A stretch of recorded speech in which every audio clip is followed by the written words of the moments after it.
The flight attendant marched down the aisle, eyes locked on a young boy sitting quietly in first class. She stopped in front of him, arms crossed, and asked a question that would change everything. "Where are your parents?" Moments later, she forced him out of his seat, making him walk to the back of the plane in front of everyone. But what she didn't know? That boy's mother wasn't just any passenger. She owned the entire airline. And what happened next? No one on that flight was ready for it. Before we start the story, comment below where in the world you're watching from today. And if you enjoy stories like this, don't forget to like, subscribe, and turn on notifications so you never miss a new one. Omar sat quietly in his seat, his small hands gripping the armrests as the plane filled with the sounds of passengers settling in. His mother had told him to be brave, to enjoy the experience. But now, sitting there alone in first class, he felt a little nervous. The oversized seat swallowed him up, much softer than the ones he was used to. The screen in front of him blinked with a welcome message, and he reached into his backpack to pull out his headphones. He wanted to distract himself, maybe watch a movie before takeoff. But before he could put them on, a shadow loomed over him. A tall flight attendant, Ms. Warren, stood in the aisle, her arms crossed, her sharp gaze fixed on him. Her uniform was crisp, her expression unreadable, but something about the way she looked at him made his stomach tighten. She tilted her head slightly, her voice polite but firm. "Are you lost, sweetie?" she asked. Her tone was the kind used for small children who wandered away from their parents, not for a passenger who had just taken his seat. Omar looked up, confused. "No, this is my seat," he said, pointing to the small ticket tucked under the screen in front of him. He had checked it twice before sitting down, just to be sure. Ms. Warren didn't even glance at it. Instead, she gave a small, forced smile, one that didn't reach her eyes. "First class is for reserved passengers only," she said. "Where are your parents?" His hands tightened around his headphones. "I'm flying alone," he said quietly. "I have a ticket." Ms. Warren's eyebrows lifted slightly, as if she found that hard to believe. She held out her hand. "Let me see it, sweetheart." He hesitated but did as he was told, digging into his pocket and handing her the ticket his mother had given him. He watched as her eyes scanned it, her lips pressing into a thin line. The ticket was real, he knew that, but something in her expression made it clear that she still wasn't convinced. She handed it back but didn't move. "How did you get this ticket?" she asked. Omar blinked. "My mom bought it for me." The forced smile disappeared. Her voice lost the fake sweetness. "Listen," she said, lowering herself to his level. "I don't know what happened, but there must be some mistake.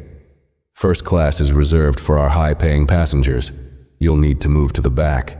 His face felt hot. His throat tightened. "But this is my seat," he whispered. Ms. Warren straightened, shaking her head. "Come on now," she said, a little louder this time. "Let's not make a scene. Gather your things and I'll find you a seat where you belong." The words stung, where he belonged. He swallowed the lump in his throat and glanced around, realizing that people were watching now. Some were pretending not to notice, but others were staring. Curious, indifferent, maybe even agreeing. He didn't know. He only knew that no one was saying anything. Slowly he grabbed his backpack and unbuckled his seatbelt, his hands shaking slightly as he stood. His legs felt wobbly as he stepped into the aisle, the weight of the moment pressing down on him. Ms. Warren didn't look at him again. She was already moving toward the galley, satisfied that she had done her job. As he walked toward the back of the plane, he pulled out his phone, his fingers trembling as he typed a quick message. "Mom, they made me leave my seat." Omar slumped into the economy seat, gripping his phone tightly. His heart was still pounding, his face hot with humiliation. He didn't understand why Ms. Warren had treated him that way. He had done everything right, checked his ticket, followed the rules. But somehow none of that had mattered. The stares from the other passengers still burned in his mind. No one had spoken up, not one person. His fingers hovered over the phone screen as he waited for his mother's reply. He knew she was in a meeting, but she always checked her messages. He imagined her sitting at her desk, surrounded by her team, looking over reports, never expecting to get a text like this. The message had been delivered, but there was no response yet. A man in the seat next to him cleared his throat. "Everything all right, buddy?"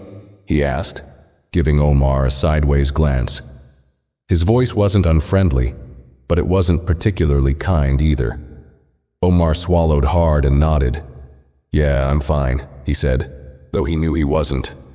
The man nodded, but there was something in his eyes, pity maybe, or awkwardness, like he didn't want to get involved. Omar turned away, pressing himself closer to the window. Outside, the runway stretched out beneath the golden afternoon sky, and ground crew bustled around, preparing the plane for takeoff. The engines hummed beneath his seat, steady but distant, a reminder that soon he would be stuck here, thousands of feet in the air with no way to fix what had happened. His phone buzzed in his hand. His mother had replied. "What do you mean they made you leave your seat?" Omar quickly typed back. "The flight attendant said I didn't belong in first class. She made me move to the back." For a long moment there was no response. Then the 3 little dots appeared, showing that she was typing. "What's the flight number?" Omar's heart beat a little faster. He checked his boarding pass and typed the number back as quickly as he could. He had seen his mother handle situations before. Calm, precise, always in control. But something about the way she had asked made his chest tighten. The reply came almost instantly. "Stay where you are. Don't worry about anything." Omar let out a slow breath, but the tightness in his chest didn't go away. He knew that tone. Even in a text message he could hear it, calm, controlled, but full of something else. A quiet kind of anger. His mother never yelled. She never had to. When she was upset, she fixed things, and he had a feeling that Ms. Warren had just made the biggest mistake of her life.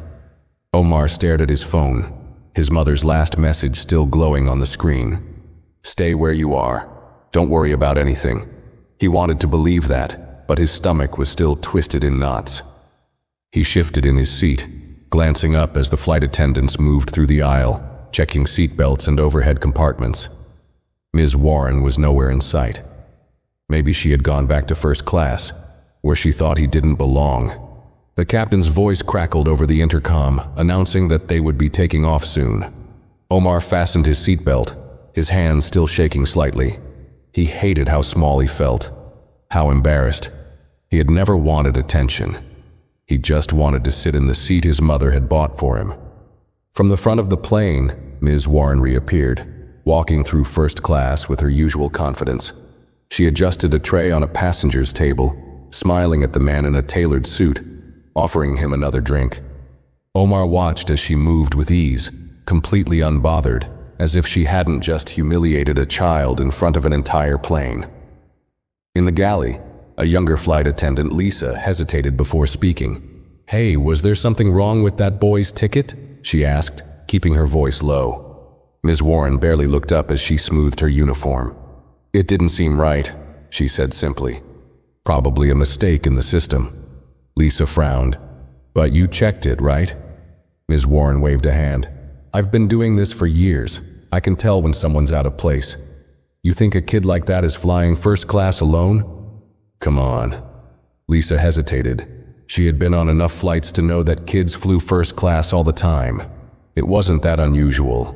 And something about the way Ms. Warren said it, "a kid like that," made her uncomfortable. But she kept quiet. Ms. Warren had been with the airline for a long time. Arguing with her wasn't a smart move. The flight attendants finished their final checks, and soon, the plane began to roll down the runway.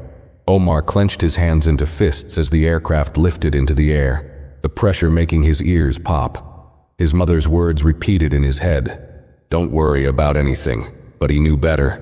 Something was about to happen, and this flight was going to be anything but normal. The plane climbed higher, breaking through the clouds, but Omar barely noticed. His mind was still stuck on what had happened. The seat felt smaller now, cramped and uncomfortable.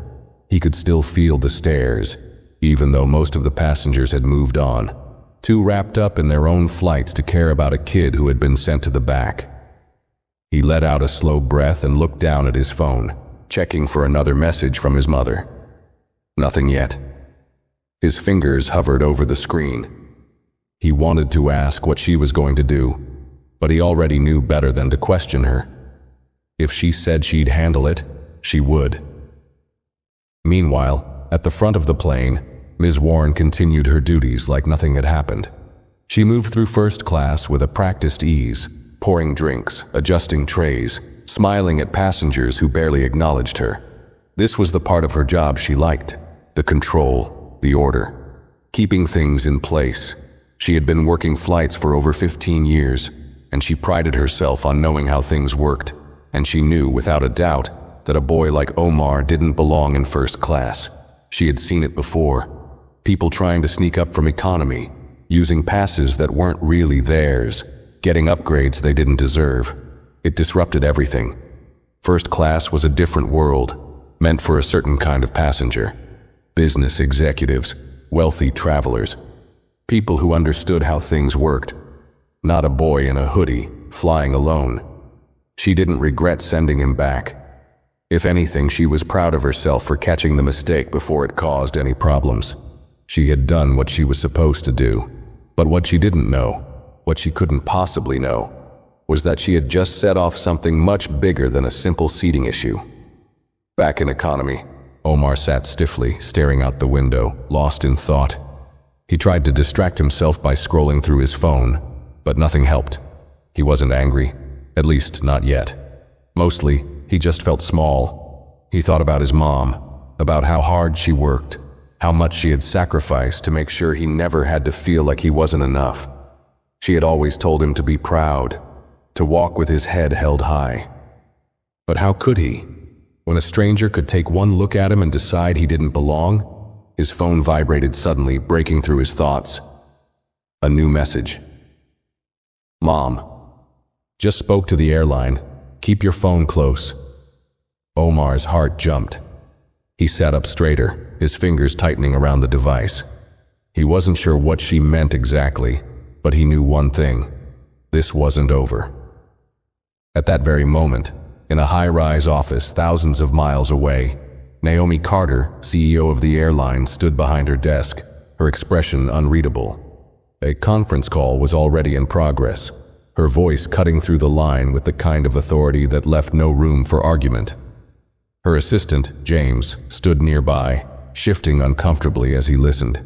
He had worked for Naomi for years, and he had seen her handle difficult situations before. But this was different. Let me be very clear, Naomi said, her voice calm but dangerously sharp. My son was removed from his seat without cause. Your crew member made that decision without checking the manifest, without verifying the ticket, and without any justification beyond her own assumptions. On the other end of the call, the head of in-flight operations stammered, scrambling for an excuse. Ms. Carter, I understand your concern, but nothing, Naomi interrupted smoothly.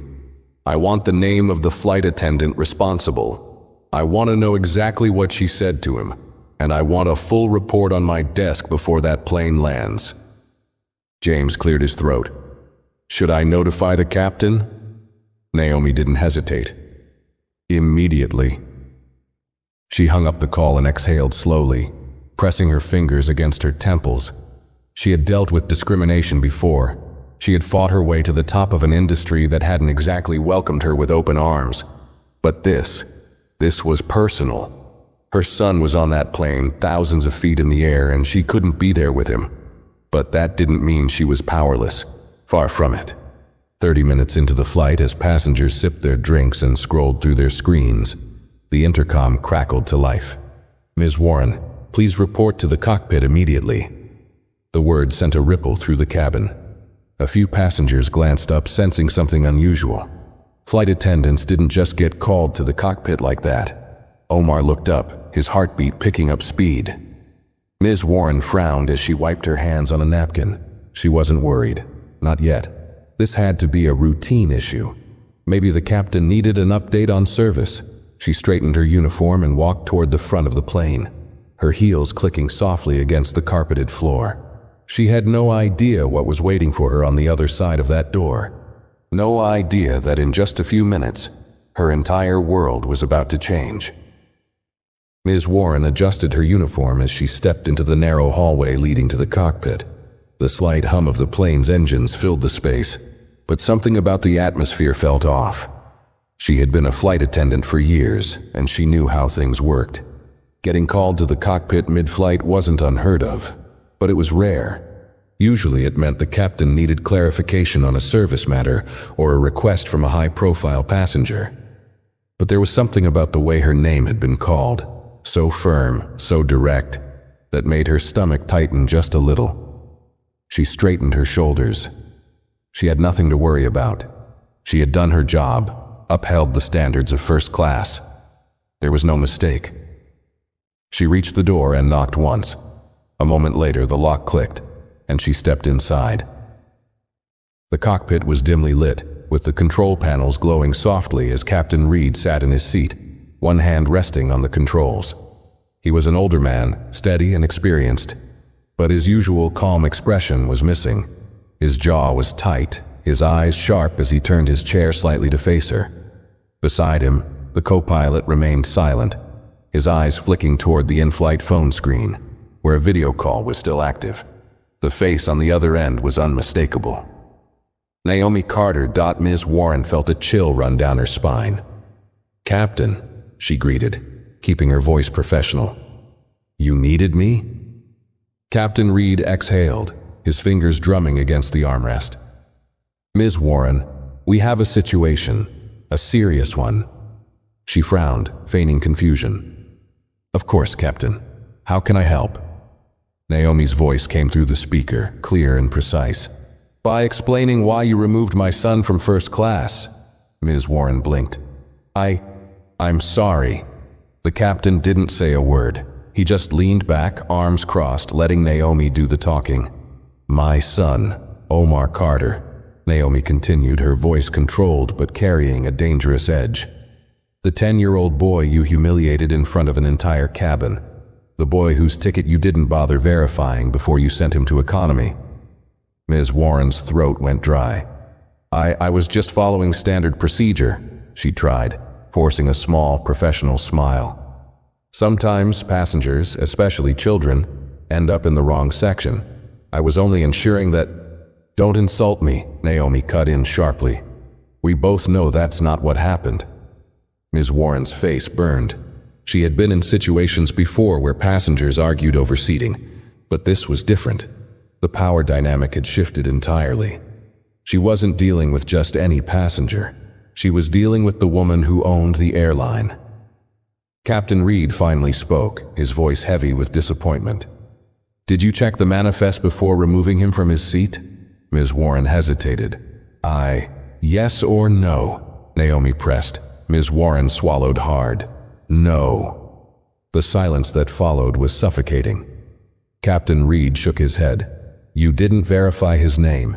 You didn't confirm his ticket. You made a decision based on what? A gut feeling, his appearance?" Ms. Warren could feel her heart pounding now. It was a misunderstanding. I thought—" "You thought he didn't belong," Naomi finished for her. The words hit like a slap. Ms. Warren opened her mouth, then closed it. There was no way out of this. The co-pilot glanced at Captain Reed, waiting for direction. Reed sighed, rubbing his temple before speaking again. "Ms. Warren, per orders from corporate, you are to personally escort Omar Carter back to his original seat immediately," he said, his voice firm. "And you will do so with a full apology. A real one." Ms. Warren felt her breath hitch. She had never been ordered to publicly apologize to a passenger before, and now she was expected to walk through the plane, admit her mistake in front of everyone, and return the boy to first class. Her face burned with humiliation. "Captain," she started, keeping her voice low. "Perhaps we could handle this after landing." "That wasn't a request," Naomi interrupted. Ms. Warren clenched her jaw. There was no way out. "Understood," she muttered. She turned stiffly and stepped out of the cockpit, her hands clammy. Every step she took back toward the cabin felt heavier, as if the weight of her mistake was pressing down on her. Omar sat in his economy seat, still gripping his phone, his mother's last message replaying in his mind. He had no idea what she had done, what strings she had pulled from the ground, but he could feel it, the shift in the air. Then he heard it, a voice, clearing a throat beside him. He looked up, and there she was, Ms. Warren. She wasn't smiling anymore. She wasn't standing with that stiff professional confidence. Instead, she looked uneasy. "Mr. Carter," she said, her voice quieter than before. "There has been a misunderstanding. I'd like to escort you back to your original seat." Omar didn't move right away. He could feel other passengers watching, their eyes flicking between him and the flight attendant. Some of them had seen what happened earlier, had watched as she sent him to the back without a second thought. Now she was standing in front of him, forced to undo what she had done. "Why was it a misunderstanding?" Omar asked, his voice steady. Ms. Warren stiffened. She wasn't expecting him to push back. I should have checked your ticket properly," she admitted, her voice tight. "And I apologize." It didn't sound natural. It sounded like she was being made to say it. Omar studied her for a long moment before unbuckling his seatbelt. He stood, slinging his backpack over his shoulder. As he followed Ms. Warren through the aisle, passengers whispered. Some pretended not to notice. Others stole quick glances, but no one, not a single person, had spoken up when she kicked him out. He walked back into first class, the luxury of it feeling completely different now. He slid into his original seat, placing his backpack down calmly. Ms. Warren lingered awkwardly for a second before mumbling, "If you need anything, let me know." Omar didn't reply. He simply reached for his phone and typed a message. "I'm back in first class." The reply came seconds later. "Mom." "Good. Now sit tight. I'll handle the rest." Omar leaned back into the seat. Something told him that Ms. Warren's problems were just beginning.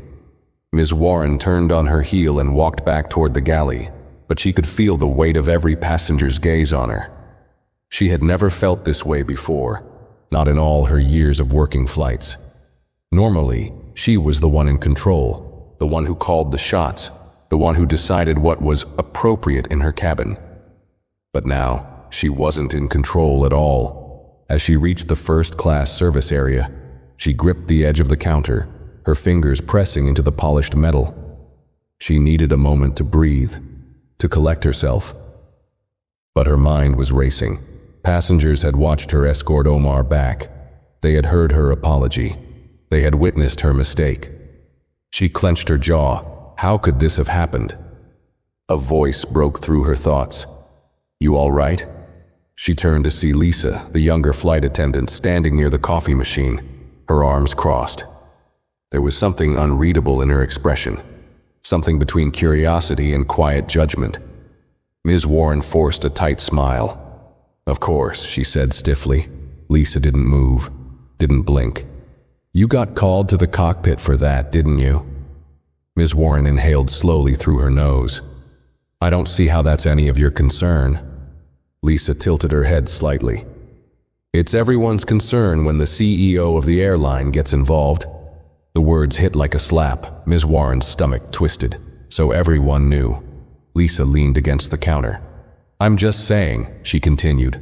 "I've worked a lot of flights and I've never seen a first-class passenger get removed unless their ticket was invalid. His wasn't, was it?" Ms. Warren swallowed hard. "Lisa," she said sharply, "maybe focus on doing your job." Lisa gave a small shrug.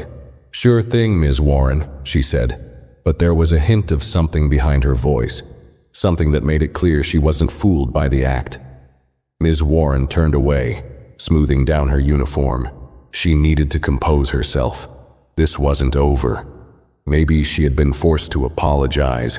Maybe she had been humiliated. But she could still recover. She just needed to make it through the flight. Meanwhile, in first class, Omar sat quietly, staring at his phone. His mother hadn't sent another message yet, but he didn't need one to know she was still handling things. He could feel it. The energy in the cabin had shifted. Before, the flight attendants had barely glanced at him. Now they avoided his eye contact completely.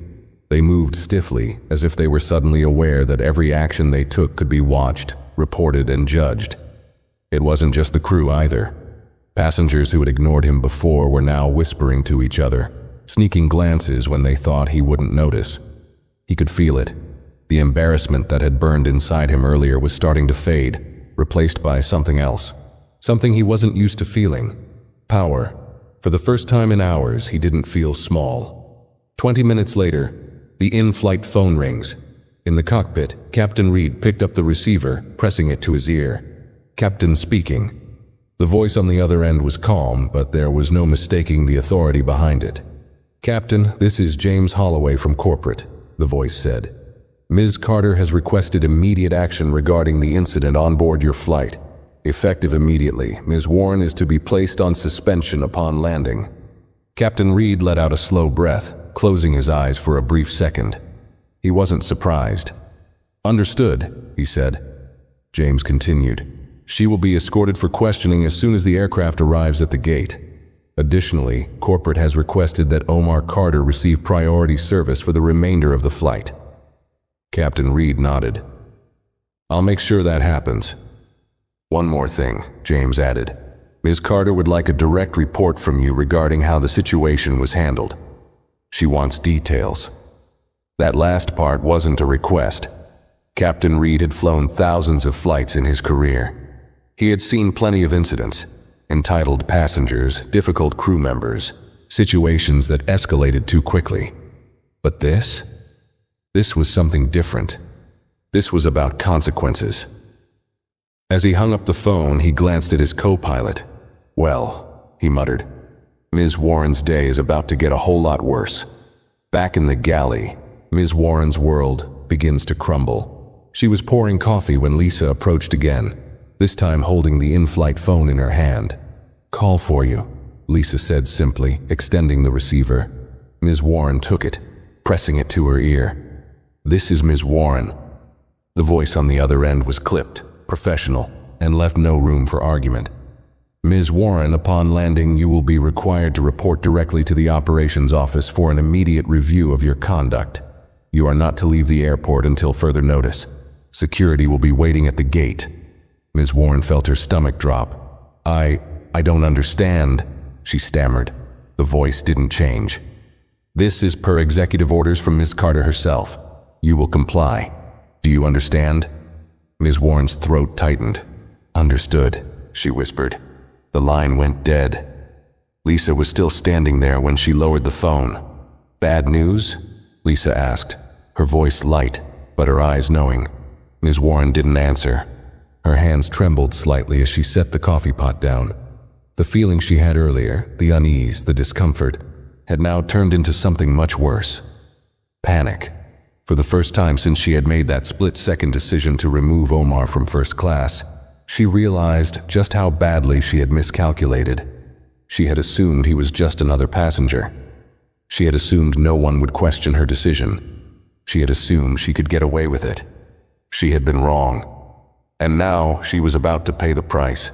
Ms. Warren stood frozen in the galley, gripping the counter as the weight of the situation crashed down on her. The hum of the engines, the clinking of glasses, the soft murmur of passengers, all of it blurred into the background. Her mind was racing, her heart pounding so hard it felt like the sound might give her away. She had been in this industry for years. She had dealt with demanding passengers, last-minute changes, unexpected turbulence, both in the air and among her crew. But never had she been blindsided like this. Security waiting at the gate, immediate questioning, suspension. Her stomach twisted violently. Lisa lingered nearby, watching her carefully, as if waiting for some kind of reaction.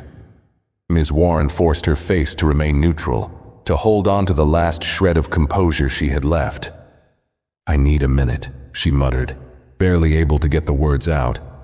Without waiting for a response, she turned on her heel and pushed past the curtains leading to the crew's private rest area. The small space was barely big enough to move, but she pressed her hands against the cool metal wall and took a shaky breath. She had to think. There had to be a way to fix this. Maybe she could talk to the captain, explain that it had been a misunderstanding. Maybe she could get ahead of the situation before they landed, find a way to soften the blow. But deep down she knew there was no talking her way out of this.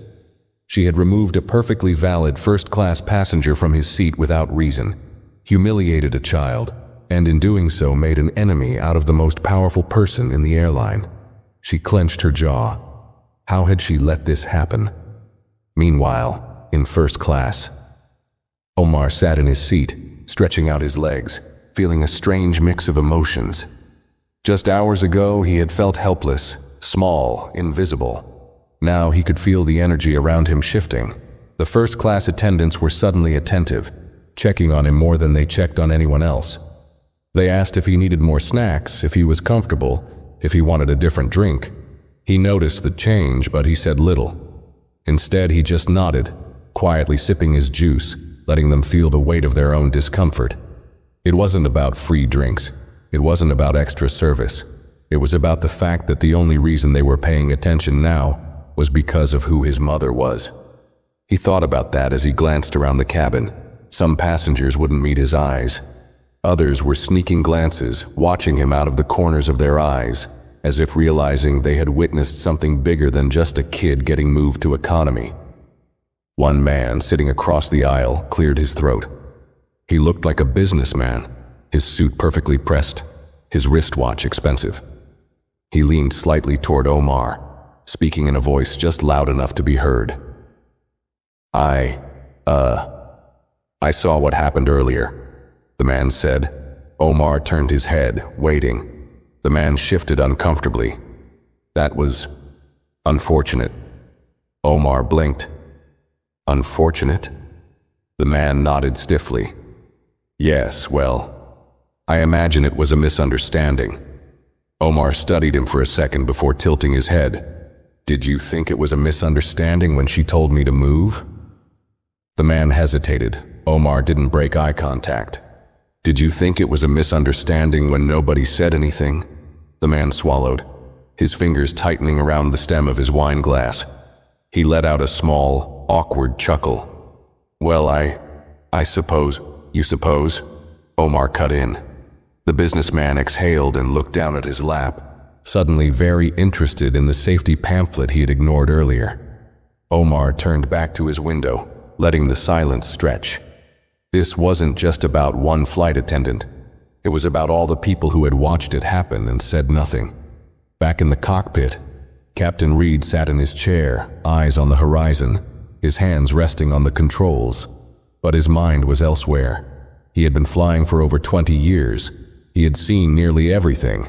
Fistfights in coach, entitled passengers demanding ridiculous treatment, even once having to physically remove someone from the cockpit for trying to argue about turbulence. But this was different.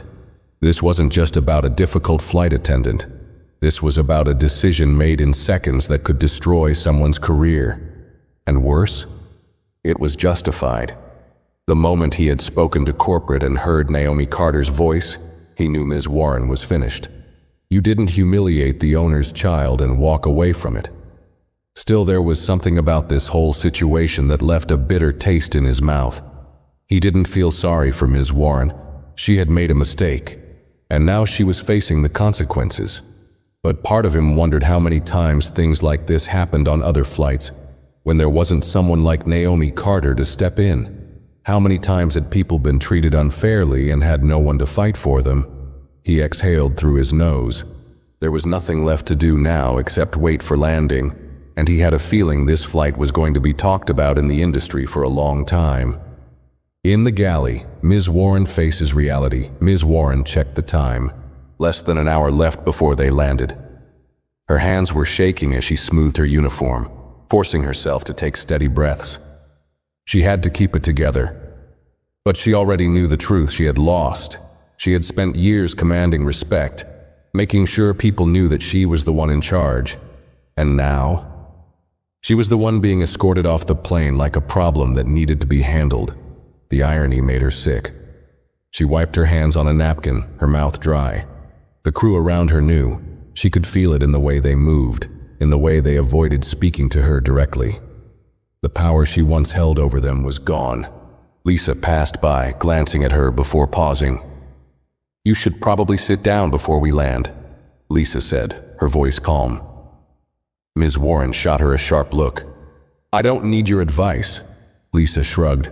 "Suit yourself." Ms. Warren clenched her fists. She wanted to yell, to snap, to demand that people respect her like they always had. But she couldn't. Not anymore.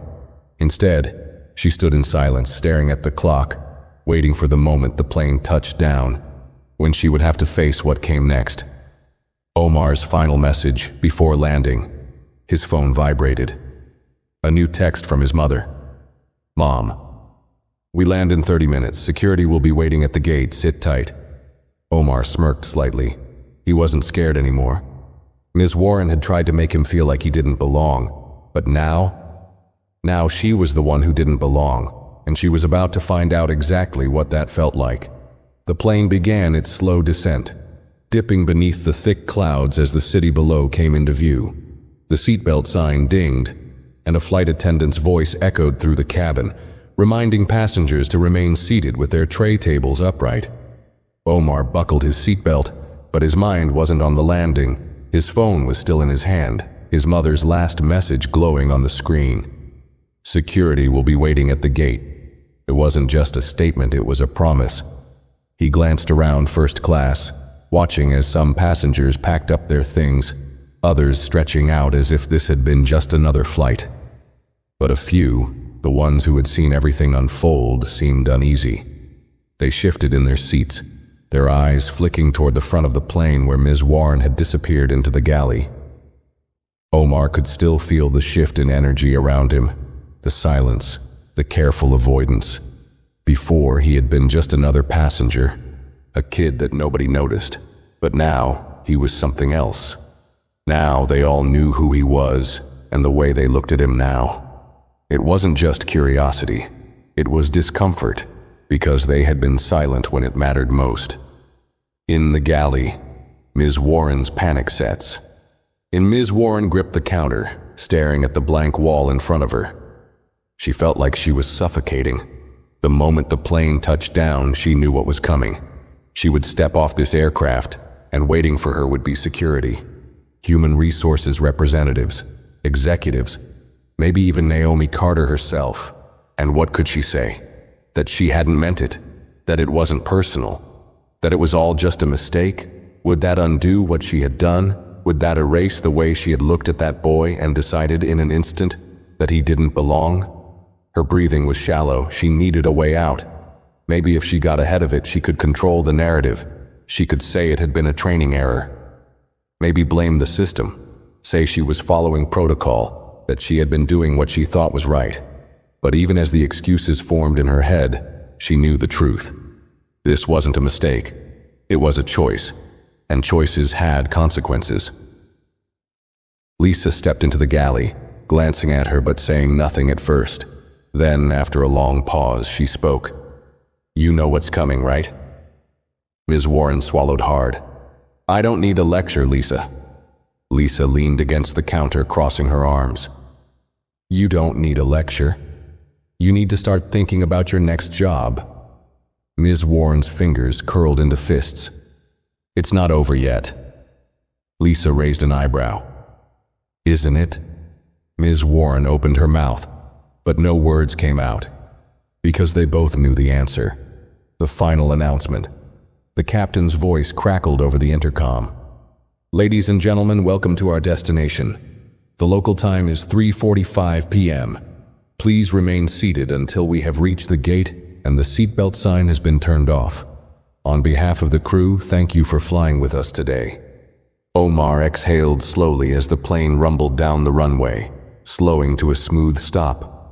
Outside, he could already see the terminal coming into view, and at the gate, a small group of uniformed security officers stood waiting, Omar's lips pressed into a thin line. He wasn't afraid. He wasn't nervous. He was just waiting. The walk of shame. Ms. Warren's last flight passengers began gathering their bags, moving through the aisles as they prepared to exit. First-class passengers always left first. a privilege that Ms. Warren had once enforced with pride. But today, she was the one who would be escorted off the plane.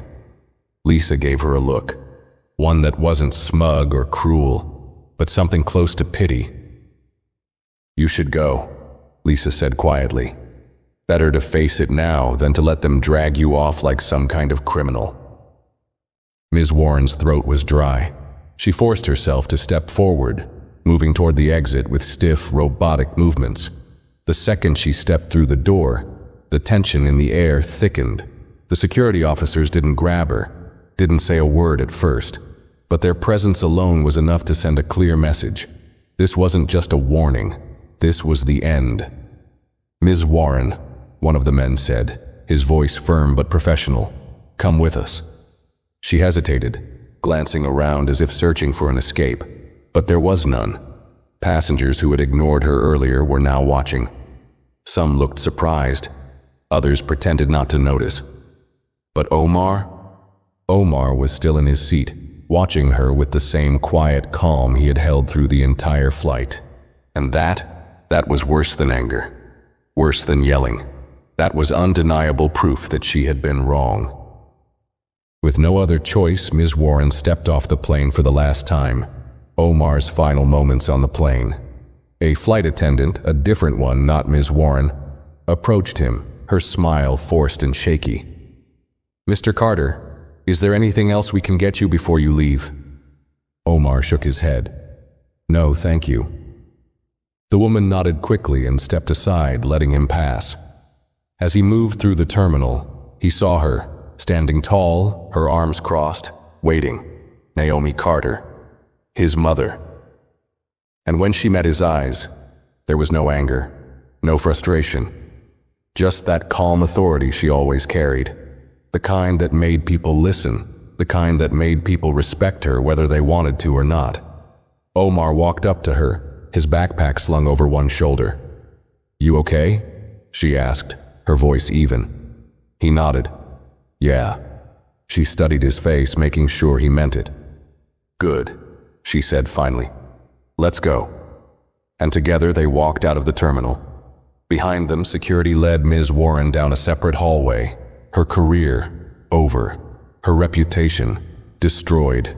Her mistake, a choice she would never be able to take back. Final words. Some lessons came easy. Some lessons came hard. But for Ms. Warren, this lesson came at 35,000 feet in the air. And by the time she realized her mistake, it was already too late. The terminal was bustling with passengers, voices blending into a steady hum as people hurried to their destinations. But for Omar, the world outside felt muted. His mother walked beside him, her stride confident, her expression unreadable. He knew that look well. It was the same look she had when she sat in board meetings, when she made high-stakes decisions, when people underestimated her. They passed security, the sound of rolling suitcases and boarding announcements filling the air. But Omar knew this wasn't over. His mother wasn't the kind of person who just let things go.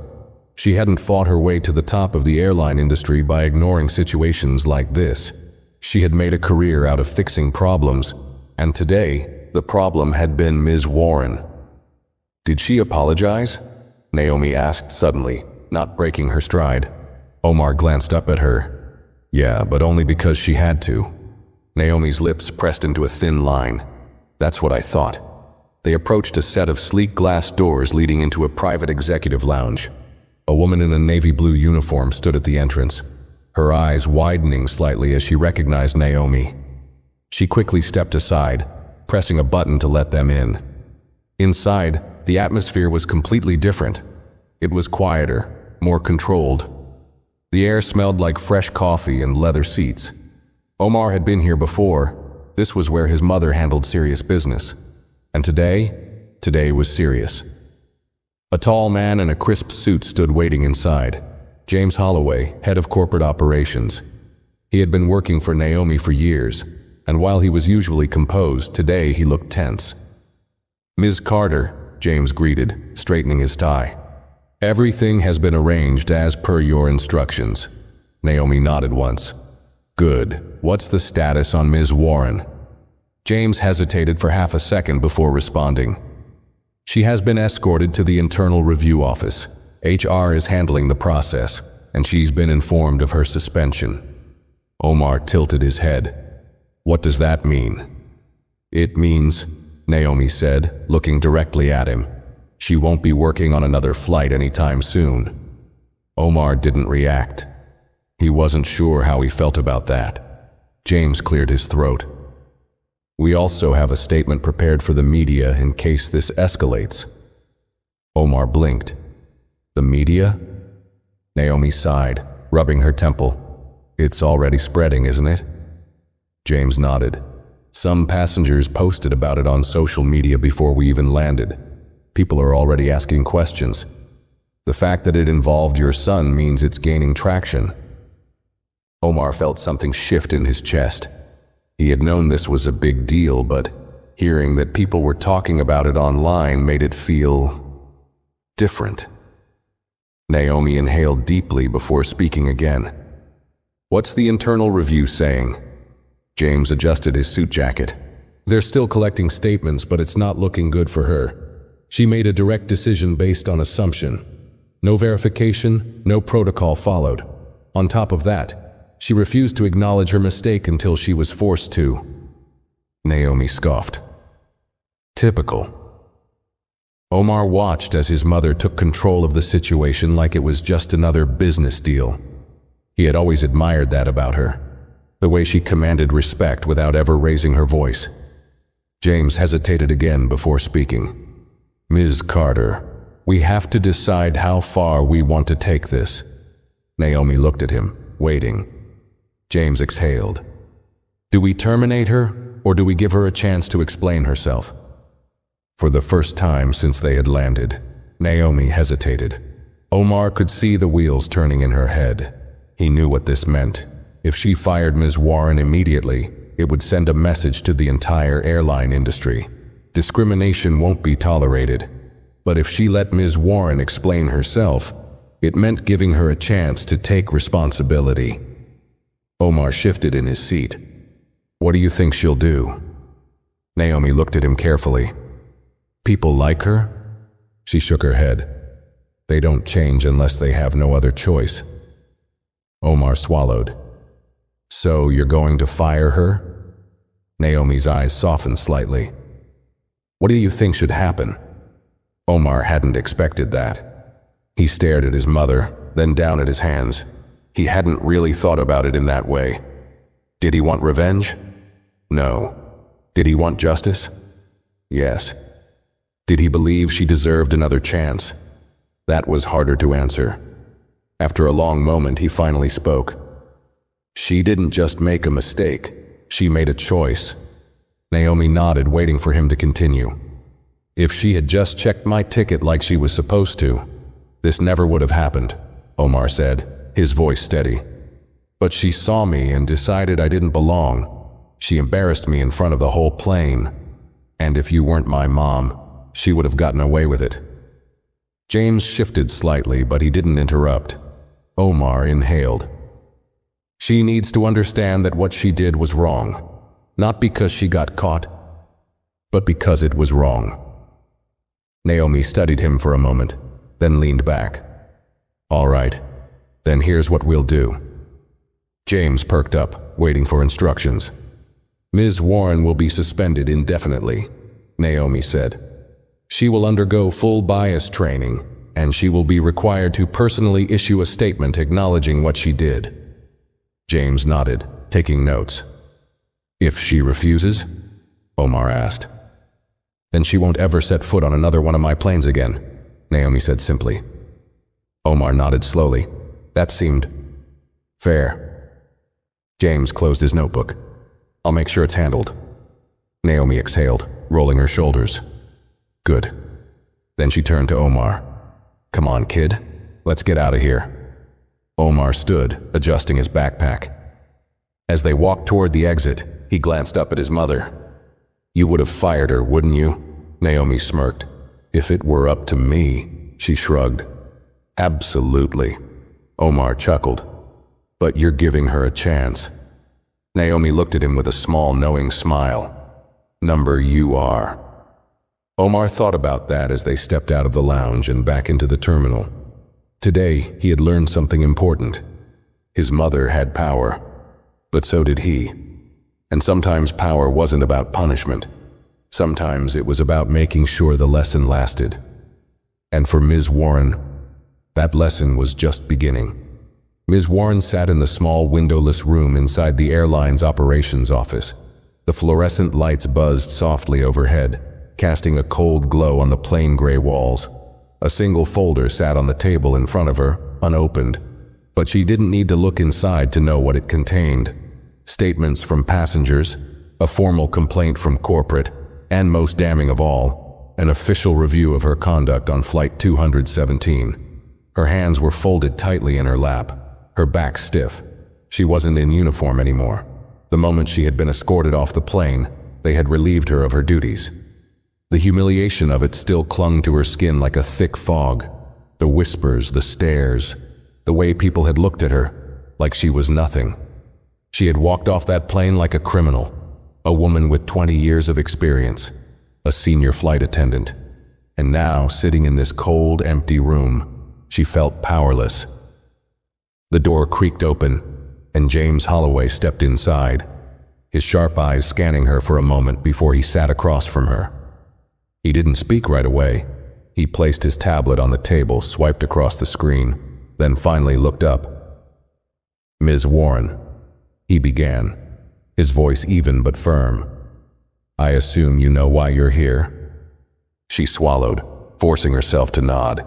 James tapped his fingers on the table. "Would you like to explain why you removed Omar Carter from his seat without verifying his ticket?" Ms. Warren's mouth felt dry. She had rehearsed what she would say in her head a dozen times since stepping off that plane. She had practiced excuses, explanations, anything to make this seem like less than what it was. But now, sitting here, under the weight of real consequences, she knew there was nothing she could say to fix this. Still, she tried. "I thought..."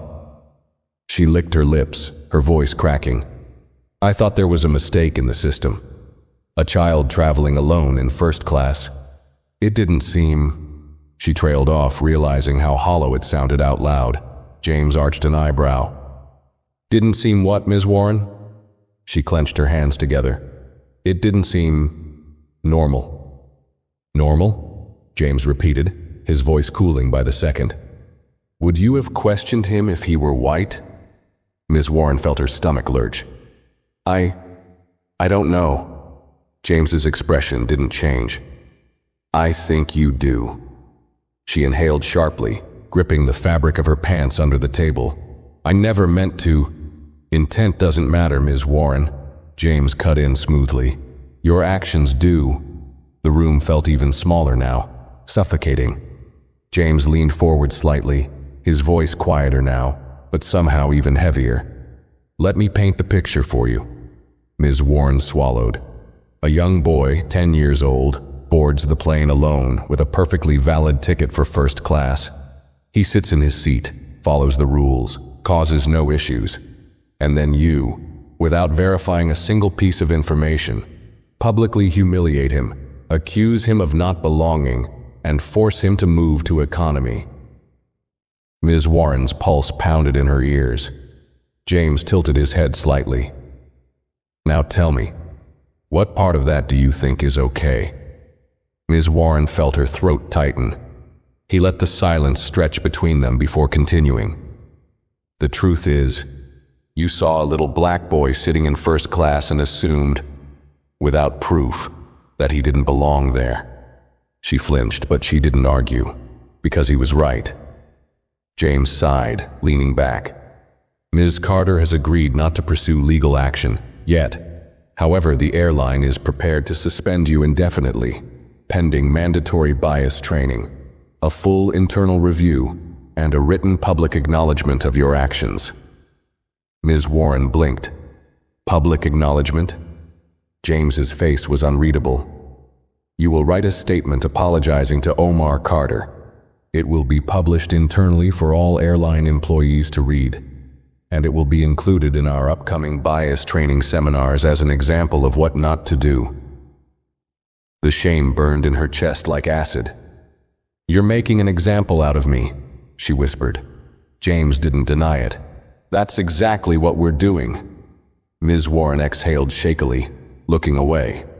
A month ago she had commanded authority. Passengers obeyed her. Crew members respected her. She had believed herself to be good at her job, maybe even great. And now her name would be used as a warning.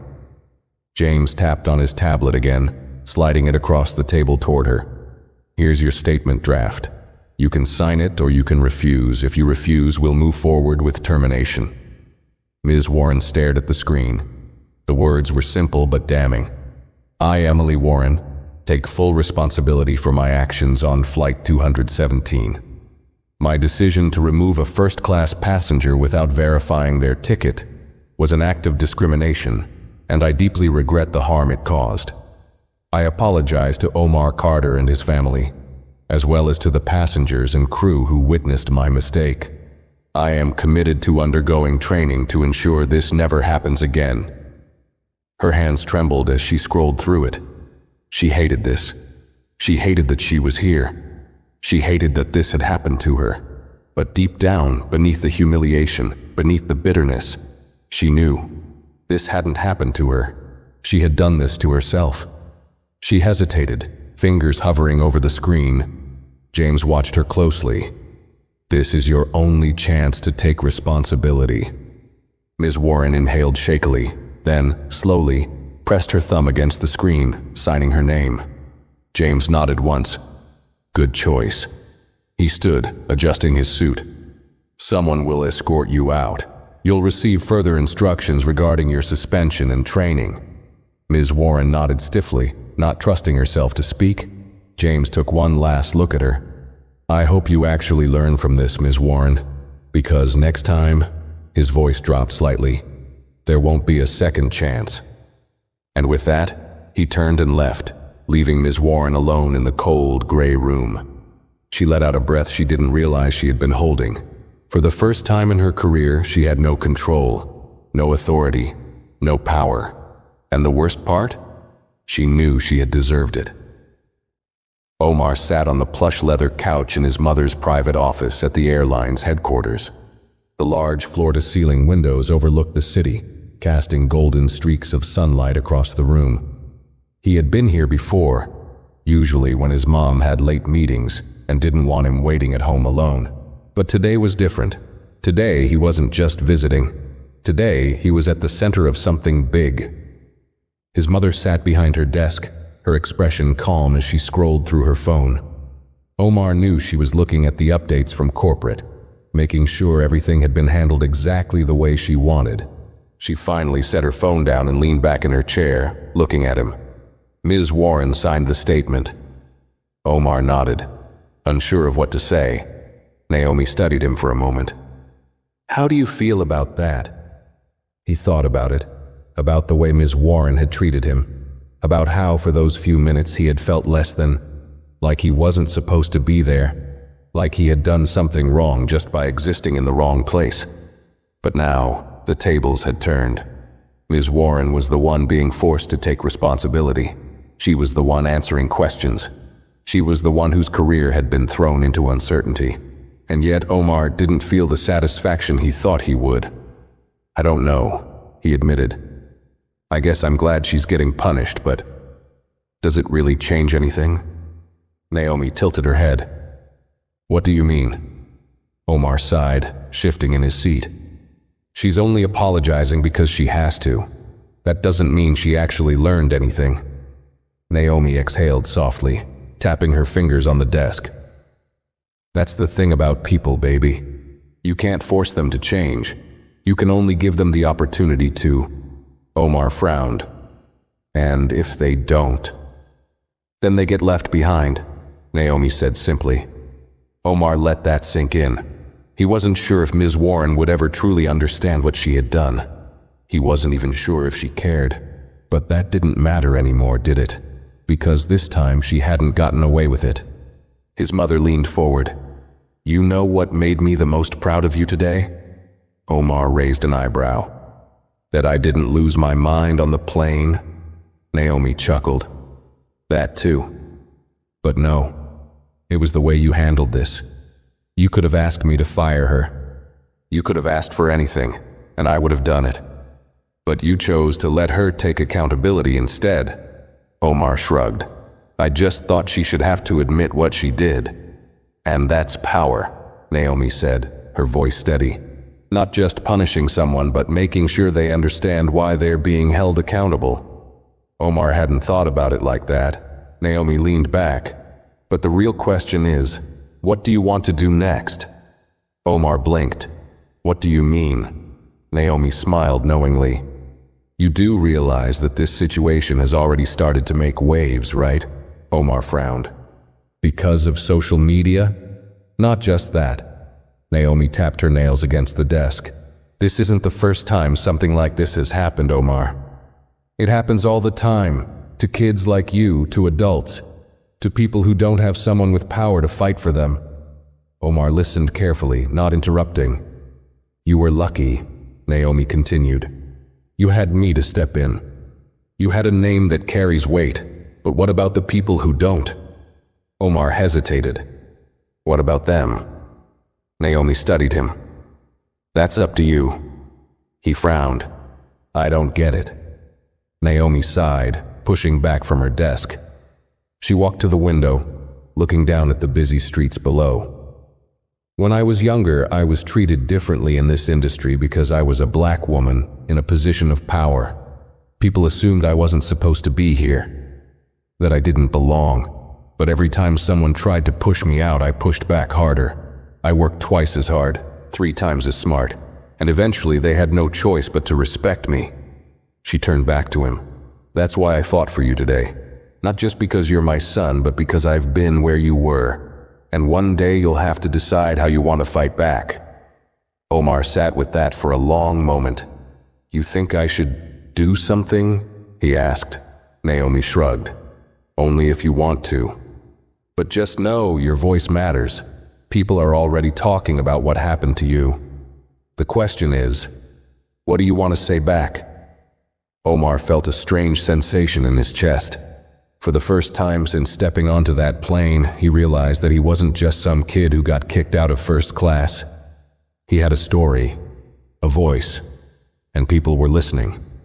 He wasn't sure what he wanted to do yet, but he knew one thing for sure. This was only the beginning. That night, Omar lay in bed staring at the ceiling, his phone resting on his chest. The entire day replayed in his head, from the moment he had stepped onto that plane, full of excitement, to the humiliating walk to the back of the aircraft. He had never felt so small, so powerless. But now the whole world knew what had happened. After leaving his mother's office, he had done something he never thought he would. He opened social media and searched his own name. He hadn't expected much. Maybe a few mentions, a couple of passengers venting about the flight, but nothing big. He had been wrong. His name wasn't just mentioned. It was everywhere. A video had been posted by one of the passengers, a woman who had witnessed everything but said nothing at the time. She had started recording the moment Ms. Warren told Omar he needed to move to the back where he belonged. The video showed Omar standing up slowly, his backpack slung over his shoulders, his face unreadable as he walked past staring passengers. And the comments, they were on fire. To Brandon J. This kid was literally minding his business and got humiliated for no reason. Unreal. Sasham. The way no one spoke up is just as bad as what the flight attendant did. And Truth Seeker 82. How many times does this happen when the person doesn't have a powerful parent to fight back? Flyer Girl 20. Boycott the airline until they make this right. It wasn't just a few people talking about it. There were thousands of comments. Thousands. Omar had scrolled through post after post, his face growing hotter. He wasn't used to this kind of attention. He wasn't sure if he liked it. It was overwhelming. And then he saw the news articles. Airline CEO's son removed from first class. Was it racial bias? Boy forced out of first class sparks outrage. Airline under fire for discrimination. Corporate bias training underway after incident on Flight 217. Omar sat up in bed, his heart thudding in his chest. This wasn't just about his experience anymore. This was bigger. And his mother was right. People were listening. Meanwhile, across town, Ms. Warren faces a different reality. In a small apartment on the other side of the city, Ms. Warren sat on her couch, her laptop open in front of her. The screen cast a pale glow across her face as she scrolled through the headlines. Her name wasn't in the articles, yet, but she knew it was only a matter of time. Her stomach twisted as she read the comments. People wanted her fired. Some wanted her banned from ever working again. Others wanted the airline to release her name publicly.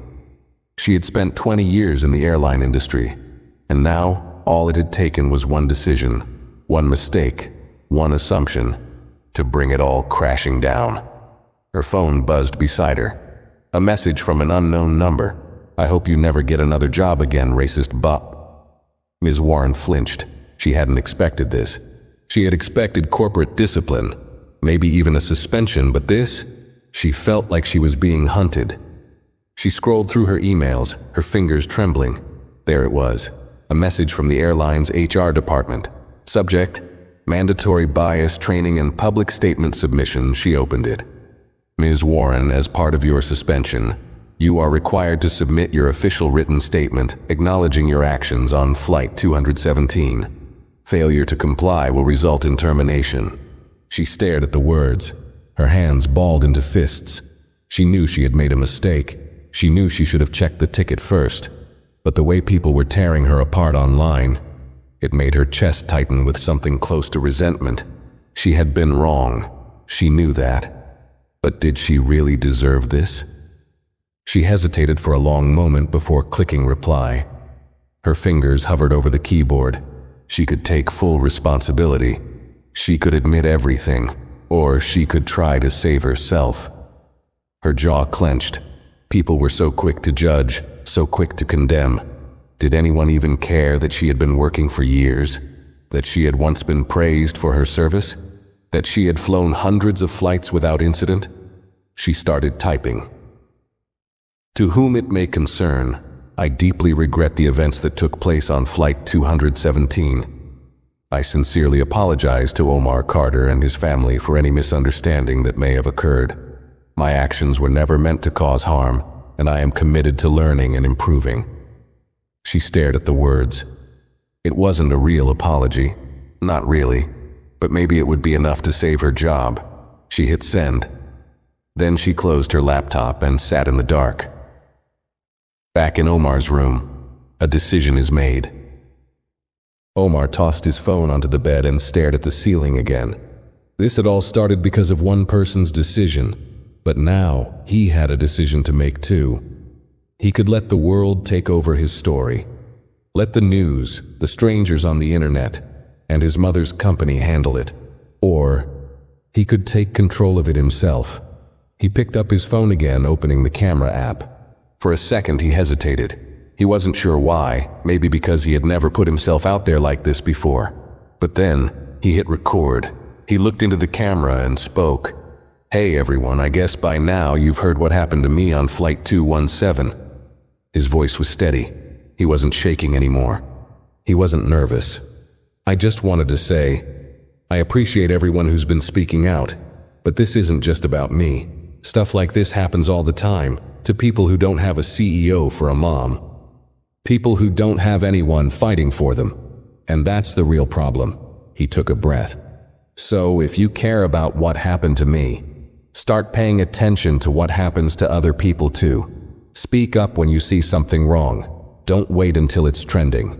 He paused, then added, "Because next time it might not be a CEO's kid, and they'll need your voice more than I do." He hit stop. Then, without overthinking it, he uploaded the video. And just like that, Omar took back his story. What neither Omar nor Ms. Warren knew. Within hours, Omar's video would go viral. Within a day, the airline would release Ms. Warren's statement, and people wouldn't buy it. Within a week, the company would be forced to address systemic discrimination within its ranks. And within a month, Omar would be sitting in front of a national TV anchor, being asked what he wanted to change. Because this wasn't just about one bad flight. This was about something bigger. And Omar Carter, he had just stepped into a fight much larger than himself.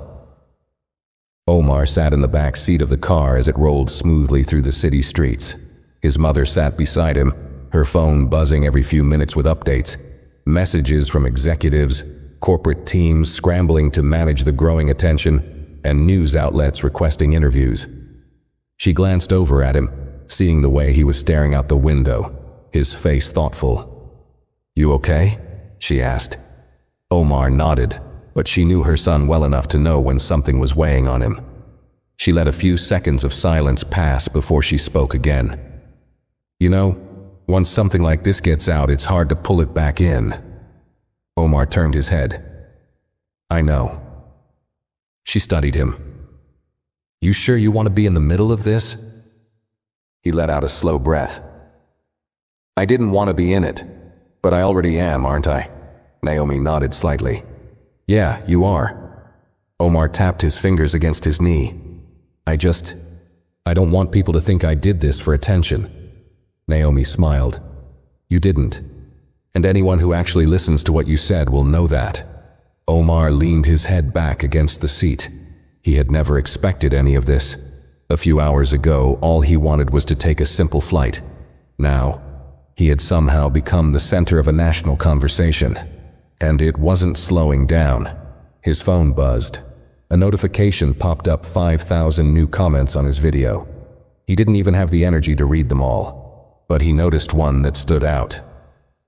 Tasha writes, "Omar, you have no idea how many people needed to hear this. I've been in your shoes before. I didn't have a powerful parent to fight for me. Thank you for speaking up." Omar read the comment twice. His heart felt strange, heavier, but in a good way. He had never thought of himself as someone who could change anything. He was just a kid, but maybe, just maybe, his voice mattered more than he realized. Meanwhile, across the city, Ms. Warren sat at her kitchen table, the glow of her laptop screen making her face look even more exhausted than she felt. The statement she had signed was now public. The airline had released it, and within minutes, the backlash started. People didn't believe her apology. They called it fake, forced damage control. Her name wasn't in the official reports, but people figured it out. The emails started pouring in. Old colleagues, strangers, even distant family members. Some were messages of support. Others were not. And then there were the news reports. Airline employee suspended after bias incident. A sign of systemic problems. Passengers speak out. This has been happening for years. CEO's son sparks national conversation on racial profiling in travel. Ms. Warren rubbed her temples. Her name would never carry the same weight again. And worse, she couldn't shake the image of Omar's face when she made him move. At the time, it had felt right. It had felt normal. But now she wondered, how many other kids had she done that to? How many others had she looked at and assumed the worst before even asking a question? She had always told herself she was just doing her job. But now, for the first time in her career, she had to ask herself, had she been doing it wrong this whole time? She shut the laptop and pressed her hands against her face. Because deep down, she already knew the answer. Back in Omar's room. That night the house was quiet. The city outside buzzed with life, but in his bedroom, Omar sat alone in the soft glow of his bedside lamp, scrolling through his phone. More news, more messages, more people talking about what happened to him. His stomach twisted. He hadn't meant to start a movement.